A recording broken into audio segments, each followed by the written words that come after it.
இது மகிமை நேரம்.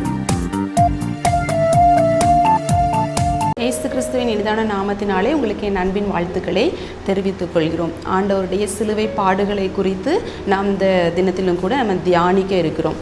இன்றைய தினத்தில் நம்ம யாரை குறித்து பார்க்க போகிறோம் அப்படின்னு சொன்னோன்னா, பிலாத்துவை குறித்தும் ஏரோதை குறித்தும் நம்ம பார்க்க போகிறோம். என்ன அன்றைய டைமில் பிலாத்து நியாயாதிபதியாக இருந்தார். என்ன மக்களுக்கு தீர்ப்பு வழங்குகிற அந்த ஒரு ஸ்டேஜில் இந்த பிலாத்து இருந்தார்.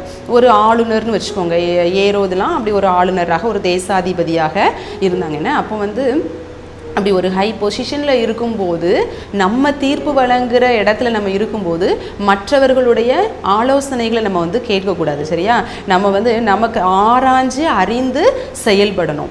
இந்த டைமில் கூட இயேசு நல்லவர் தான், ஆனால் இந்த பிரதான ஆசாரியர்கள்லாம் சொல்கிறாங்க இவர் குற்றவாளின்னு சொல்லி நிறுத்தும்போது அந்த பிலாத்து சொல்வார், இவரை நான் குற்றமற்றவர்னு சொல்லி நான் காண்கிறேன்னு சொல்லிட்டு வேதாகமத்தில் 4 இடத்துல இந்த பிலாத்து சொல்வார். சரியா?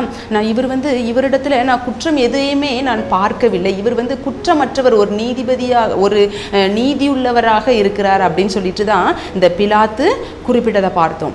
ஆனால் இதெல்லாம் தெரிஞ்ச பிறகும் கூட, இந்த மனுஷன் குற்றமற்றவர் தெரிஞ்ச பிறகு கூட இந்த பிலாத்து என்ன பண்ணிட்டாரு, இந்த இயேசு கிறிஸ்துவை சிலுவையில் அறைய ஒப்பு கொடுத்துட்டாரு. என்ன எல்லாம் செஞ்சுட்டு இதுக்கும் எனக்கும் எந்த சம்மந்தமே இல்லைன்னு சொல்லிட்டு அவர் கை கழுவிட்டார். என்ன செய்கிற தப்பெல்லாம் செஞ்சுட்டு நம்ம ஈஸியாக கை கழுவுறது மூலமாக நம்ம அந்த பாவத்திலிருந்து வர்ற தண்டனையிலிருந்து நம்மளால் தப்பித்து கொள்ள முடியாதுன்னு வாலிப பிள்ளைங்க நிறைய பேர் என்ன பண்ணுறாங்க, ஃப்ரெண்ட்ஸ் சொல்கிற ஆலோசனைகளை கேட்டு அவங்க தவறிடுறாங்க. அவங்களுக்கு தெரியும் எது நன்மை எது தீமை அப்படின்னு சொல்லிட்டு அவங்களுக்கு தெரியும். இந்த விஷயம் நல்லதா கெட்டதா, நம்ம இப்படி நடந்தால் நம்ம பெற்றோருக்கு அது நல்லதா கெட்டதா அப்படின்னு சொல்லிட்டு எல்லாமே தெரியும்.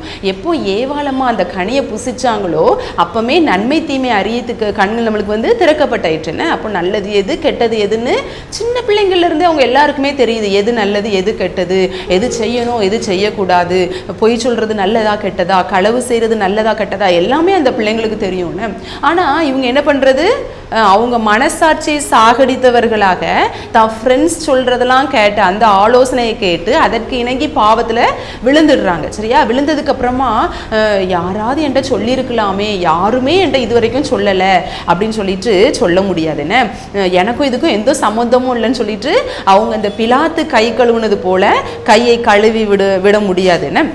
இந்த பிலாத்தோட மனைவி சொல்லுவாங்க, இவரை குற்றமற்றவராக நான் காண்கிறேன், நீங்கள் அதனால் தீர்ப்பு விளங்கும்போது கொஞ்சம் கேர்ஃபுல்லாக பண்ணுங்கன்னு பிலாத்துட்ட அவங்க ஒய்ஃப் எச்சரிப்பாங்க. அப்போ அந்த எச்சரிப்பையும் மீறி தான் அவர் பண்ணியிருப்பாருன்னு. இப்போ வாலி பிள்ளைங்களாகிய நம்மகிட்ட கூட நம்ம பேரண்ட்ஸ் சொல்லியிருப்பாங்க, இல்லைம்மா நீ இப்படி பண்ணாத, நம்ம குடும்பத்துக்கு இது சரியில்லை அப்படின்னு சொல்லிட்டு எவ்வளோ சொல்லியிருப்பாங்க. நம்மளோட டீச்சர்ஸ் சொல்லியிருப்பாங்க, பெரியவங்க நம்மளுக்கு எவ்வளோ அட்வைஸ் பண்ணியிருப்பாங்க. ஆனால் அதையும் மீறி தான் நம்ம என்ன பண்ணுறது, இந்த பாவ வழிக்குள்ளே நம்ம சிக்கிக்கொள்கிறோம். நம்ம அப்படி இருக்கக்கூடாது. பிரியமானவர்களே, வாலிப பிள்ளைகளாகிய நீங்களாம் என்ன பண்ணணும், ரொம்ப கேர்ஃபுல்லாக நம்ம பரிசுத்தமான பாதையிலே நம்மளுக்கு நடக்கணும்.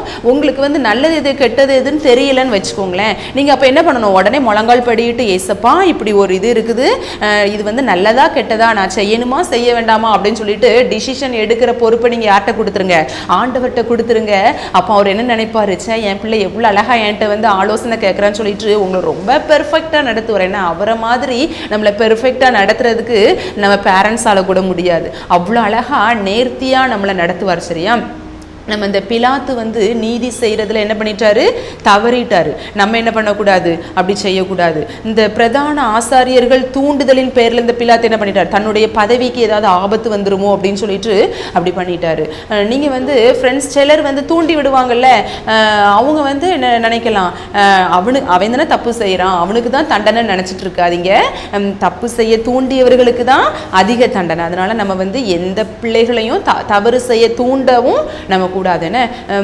நம்ம நம்மளுடைய ட்ரெஸ்ஸிங்ஸாக இருக்கட்டும், நம்மளுடைய நடக்கையாக இருக்கட்டும், நம்மளுடைய பேச்சாக இருக்கட்டும், மற்றவர்களை பாவத்தில் விழ பண்ணக்கூடியதாக இருக்கக்கூடாது. நம்ம அந்த இதில் ரொம்ப பரிசுத்தமாக நம்ம இருக்கணும். அதை கூட ஆண்டவர் நம்மளுக்கு சொல்லி தருவார். என்ன, நீ இப்படி நடக்கக்கூடாது, இப்படி பேசக்கூடாது, இப்படி பேசினா மற்றவங்களை அட்ராக்ட் பண்ணுற மாதிரி இருக்கும், இப்படி நீ ட்ரெஸ்ஸிங் பண்ணால் அது மற்றவங்களுக்கு இடரலாக இருக்கும்னு சொல்லிட்டு அதை கூட நம்மளுக்கு ஆண்டவர் சொல்லி தருவார். நம்ம அதில் அந்த விஷயம் விஷயத்துல ரொம்ப கேர்ஃபுல்லாக நம்ம இருக்கணும். இந்த பிலாத்து கை கழுவுனது போல நம்ம வந்து கை கழுவ முடியாது. சரியா? அடுத்தது ஏரோதை பாருங்க. இந்த ஏரோது ஆண்டவர் வந்து விசாரணைக்காக ஏரோது இடத்துல கூட்டு வரப்படுகிறார். அப்போ இந்த ஏரோது என்ன பண்ணுறாங்க, இவர் தான் ரட்சகர். ஏன்னா ஏரோது வந்து நிறைய தவறுகள்லாம் செஞ்சுருக்காரு. ஏன்னா யோவான் ஸ்நானகனையே கொலையெல்லாம் பண்ணார். அப்போ இந்த இயேசு நம்மகிட்ட வரப்போகிறாரு, நம்ம அவரிடத்துல நிறைய பேசி தெரிந்து கொள்ளலாம் அப்படின்னு சொல்லிட்டு அவர் வந்து ரொம்ப ஆர்வமாக இருந்தால் கண்டிப்பாக ஆண்டவர் அந்த இடத்துல பேசியிருப்பார். ஆனால் இவர் வந்து இயேசுவை ஒரு வேடிக்கை பொருளாதாக சித்தரித்த அந்த இடத்துல அவர் நிறைய அற்புதங்களை செஞ்சாராமே, இப்போ ஒரு மேஜிக் மேன் மாதிரி நினைச்சுக்கிட்டாரு. சரியா? அப்போ இந்த இடத்துல இன்னும் நிறைய அற்புதங்கள் செய்வார், நம்ம பார்க்கலாம், அல்லாட்டி இன்னும் நிறைய சொல்வார், நம்ம வேடிக்கை பார்க்கலாம் அப்படின்னு சொல்லிட்டு தான் ஏரோது அந்த இடத்துல இருந்தார்.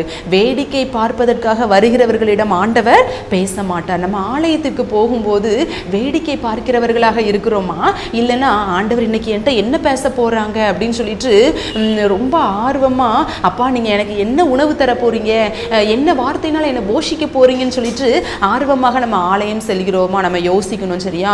ஆலயத்துல நம்ம வந்து வேடிக்கை பொருளாகவும் இருக்கக்கூடாது, வேடிக்கை பார்க்கிறவர்களாகவும் நம்ம இருக்கக்கூடாது. மாறாக ஆண்டவரிடத்தில் உறவாடுகிறவர்களாக நம்ம இருக்கணும். அன்றைய தினத்தில் ஆண்டவர் நம்ம எந்த வசனத்தின் மூலமாக நம்மோடு பேசுகிறார் என்பதில் ரொம்ப கேர்ஃபுல்லாக நம்ம இருக்கணும்.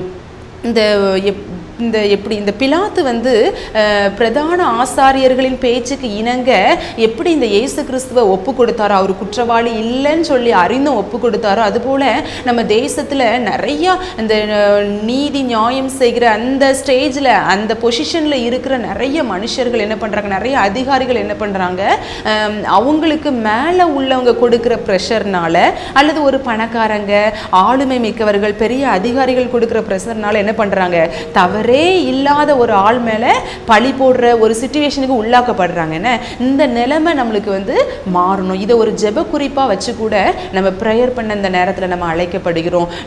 நம்ம வந்து இப்படி நீதி சீர்குலையும் பொழுது நம்ம தேசம் பாழாக்கப்பட்டு கொண்டிருக்கிறது, பாவம் மிகுதியாகி கொண்டிருக்கிறது.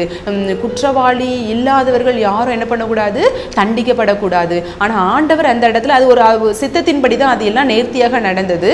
ஆனாலும் அது என்ன ஆகும், இந்த பிலாத்தும் ஏரோதும் அந்த இடத்துல தவறு தான் செய்திருந்தாங்க. என்ன பிலாத்துக்கு நல்லா தெரியும் இவர் குற்றமற்றவர் அறிந்தும் தான் என்ன பண்ணாரு, இது வந்து ஒழுங்காவே அவர் அந்த இடத்துல நீதி செய்யலை. என்ன இப்படி நீதி செய்யாம எத்தனையோ வழக்குகள் விசாரணையில இருக்குது. சரியா? அப்ப அந்த வழக்குகள்லாம் நீதியாய் நியாயமாய் விசாரிக்கப்படணும். எங்க தேசத்துல இருக்கிற எல்லா வழக்குகளும் நீதி நியாயமாய் விசாரிக்கப்படணும் அப்படின்னு சொல்லிட்டு நாம் ஜெபிக்கிறவர்களாக நம்ம இருக்கணும். சரியா? இந்த பாவத்தில் இருக்கிற ஒவ்வொரு மக்களும் ரட்சிக்கப்படுவதற்கு தான் யார் வந்தார், ஆண்டவராகிய இயேசு கிறிஸ்து வந்தார். நம்ம வந்து அவரையே நேசிக்கிறவர்களாக இருக்கணும், மாறாக வேடிக்கை பொருளாக அவரை சித்தரிக்க கூடாதுன்னு ஆலயத்திற்கு வரும்போது ரொம்ப கேர்ஃபுல்லாக இருக்கணும். நாம் அவரோடு நேசிக்கணும், அவரோடு உறவாடுகிறவர்களாக நம்ம இருக்கணும். என்ன பாவத்தின் கோரத்தை பார், பாதகத்தின் முடிவினை பார், பாவத்தின் கோரத்தை பார், பாதகத்தின் முடிவினை பார், பரிகாச சின்னமாய் சிலுவையிலே பலியானேன் பாவி உனக்காய், பரிகாச சின்னமாய் சிலுவையிலே பலியானேன் பாவி உனக்காய், என்னை நேசிக்கின்றாயாம், என்னை நேசிக்கின்றாயா, கல்வாரி காட்சியை கண்ட பின்னும் நேசியாமல் இருப்பாயோ.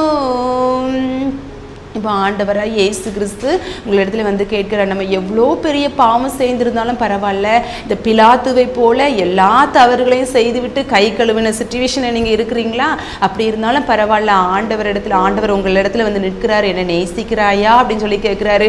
நீங்கள் அவரிடத்துல போய் என்ன பண்ணிடுங்க, சரணடைஞ்சிருங்க. ஏன்னா இவ்வளோ நாள் நீங்கள் வந்து ஆலயத்தில் வேடிக்கை பார்க்கிறவர்களாக இருந்திருக்கலாம், அல்லது வேடிக்கை பொருட்களாக இருந்திருக்கலாம். ஆனாலும் அதெல்லாம் ஆண்டவரிடத்துல போய் நான் இதுவரை இப்படி தவறிட்டேன், என்னை மன்னிச்சிருங்கன்னு சொல்லிட்டு ஆண்டவர் பாதத்தில் நீங்கள் சரணடைந்துருங்க. ஜெபம். அன்புள்ள ஏசப்பா, இந்த நாளுக்காக நன்றி தகப்பனே. அப்பா, நாங்கள் எத்தனையோ பாவங்களை செஞ்சுருக்கோம் ஏசப்பா. அப்பா, நீங்கள் எது பாவம்னு சொல்லி எங்களுக்கு தெரிந்திருந்தோம், நாங்கள் அந்த பாவத்தில் மீண்டும் மீண்டும் நாங்கள் விழுந்திருக்கோம் ஏசப்பா. நாங்கள் இனி அந்த அப்படிப்பட்ட தவறுகளை நாங்கள் செய்யக்கூடாது ஏசப்பா. நாங்கள் ஆலயத்திற்கு செல்லும் பொழுது அப்பா, உம்மோடு நாங்கள் உறவாடுகிறவர்களாக இருக்கணும் தகப்பனே. ஆலயத்தை நேசிக்கிறவர்களாக இருக்கணும், உம்மை நேசிக்கிறவர்களாக இருக்கணும். இந்த நிகழ்ச்சியை பார்த்து கொண்டு இருக்கிற ஒவ்வொருவரையும் நீங்கள் ஆசீர்வதிங்க, ஒவ்வொருவரையும் தொடுங்க, ஒவ்வொருவரையும் மன்னிங்க தகப்பனே. நாங்கள் இதுவரை செய்த பாவங்களை எல்லாம் எங்களுக்கு மன்னித்தருளுங்க. ஆமேன். இயேசுவின் மூலம் ஜெபிக்கிறோம் ஜீவனும் பரிசுத்தமும் நல்ல பிதாவே. ஆமேன்.